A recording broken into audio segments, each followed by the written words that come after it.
كنتم تعلمون شهر رمضان الذي أنزل فيه القرآن هدى للناس وبينات من الهدى والفرقان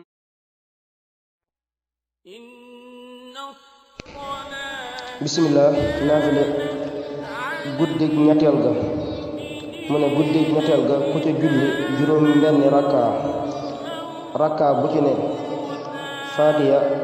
ak inna ansalnaahu fi laylatul qadri ak qul yaa ayyuhal kaafiruun lu ci ne ñetti yoon lu ci ne ñeenti yoon faatiya benn yoon ak inna ansalnaahu fi laylatul qadri ak qul yaa ayyuhal kaafiruun lu ci ne ñeenti yoon dana mel ne ku goreel junni jaam ak ku jox ndogu junni ñu wooroon woddu junni ñu rafle lel junni ñu xiif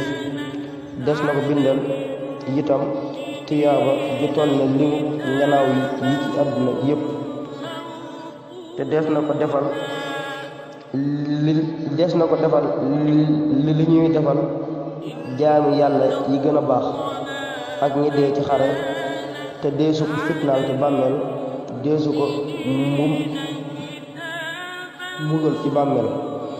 kon guddik ñetteel bi juróom benn rakka bu ci ne faatiha benn yoon ak inna ansalnaahu fi laylatil qadr ak qul yaa kaafiruun lu ci ne ñeenti yoon